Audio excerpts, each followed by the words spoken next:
చేతిలో వలతో 8 గంటల పాటు నడుంలోతు నీళ్లలోనే ఉంటారు. అలా అని వాళ్ళు చేపలు పట్టరు. అలుపు సొలుపు లేకుండా అందరితోనూ సరదాగా మాట్లాడతారు. ఇంతకీ ఎవరు వీళ్ళు? నీళ్లలో గంటల తరబడి ఎందుకు నిలబడుతున్నారు? Just watch.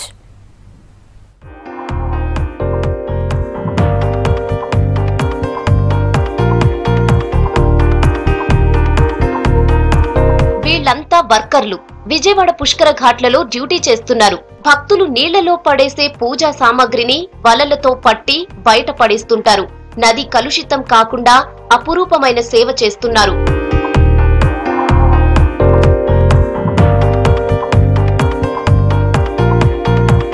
పుష్కరాలంటే స్నానాలు చేయడం ఒక్కటే కాదు, పితృదేవతలకు పిండ ప్రదానం కూడా. ఈ క్రతువు జరపాలంటే పూజా సామాన్లు అవసరం. క్రతువు పూర్తయ్యాక ఆ సామాన్లను నీటిలో కలపాల్సి వస్తుంది. భక్తులు చాలా మంది ఇప్పుడు ఇలాగే చేస్తున్నారు.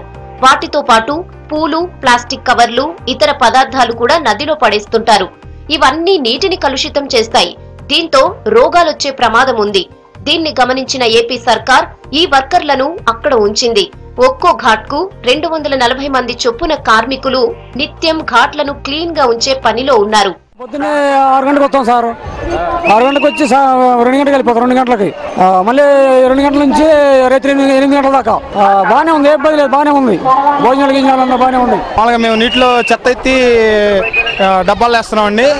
ఏ క్లీనింగ్ అనమాట. మేము మామూలుగా ఏ జనాలకి ఏ ఇబ్బంది కలగకుండా మేము చూసుకుంటున్నాం.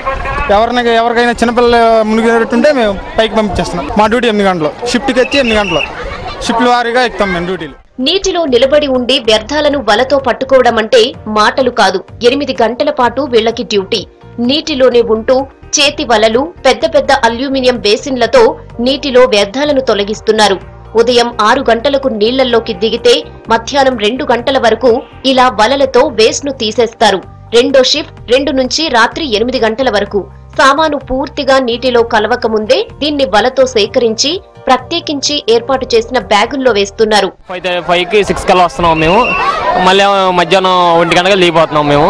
ఇక లోపల ఏమైనా డస్ట్ గానీ ఏమైనా ఉంటే అవి తీసి మేము క్లీన్ చేసి తొట్లే వేస్తున్నాం. మొత్తం లోపల నీటిలో ఉన్న వల్ల ఏం ప్రాబ్లం ఏం లేదు. మొత్తం బాగానే ఉంది. పిల్లలు కానీ లోపలికి ఏమైనా వెళ్తుంటే మేము పైకి తీసుకెళ్తున్నాం మేము. గతంలో ఎన్నడూ ఏ పుష్కరాలకు ఇటువంటి క్లీనింగ్ ను చూడకపోవడంతో భక్తులు ఆశ్చర్యపోతున్నారు. ఎంతో శుభ్రంగా ఘాట్ను, దానికన్నా శుభ్రంగా నీళ్లను ఉంచేందుకు వీళ్లు చేస్తున్న ప్రయత్నం అభినందనీయమంటున్నారు. బయట పనిచేసేటటువంటి వాళ్ళు కాకుండా నీళ్లలో 8 గంటలు వాళ్ళు అలాగా నాంతూ పనిచేయడం అనేటటువంటిది చాలా హర్షించదగ్గ విషయం. వారిని సముచితమైనటువంటి దీంతో ప్రభుత్వం గౌరవించవలసినటువంటి బాధ్యత వాళ్ళ పైన ఉన్నది. ముఖ్యంగా ఏంటంటే మనం ఒక 5 నిమిషాలు నీళ్ళల్లో ఉండాలంటే కాలు పాసిపోవడం, నొప్పులు రావడం ఏదో జరుగుద్ది. కానీ 8 గంటలు విఎంసీ వాళ్ళు ఇలాగ నిలబడి పనిచేస్తున్నారంటే వాళ్ళు గ్రేట్. చక్కగా వాళ్ళకి నిజంగా హ్యాట్స్ ఆఫ్ చెప్పుకోవచ్చు. వాలంటీర్స్గా విఎంసీ చేసే వాళ్ళు ప్రతి ఒక్కరి మట్టికి చాలా బాగా నీట్గా చేసుకుంటున్నారు. ఆ నీళ్ళలో ఉండడం అనేది చాలా గ్రేట్. ఉండాలంటే ఉండలేం కదా 8 గంటలంటే. కానీ బాగుంది, చక్కగా చేసుకుని వస్తున్నారు. నీటి విషయంలో ఇంత జాగ్రత్త తీసుకుంటున్న ప్రభుత్వాన్ని, గంటల తరబడి నీళ్లల్లో నానుతూ వేస్ట్ ను తొలగిస్తున్న వర్కర్లను మెచ్చుకోని వారు లేరు.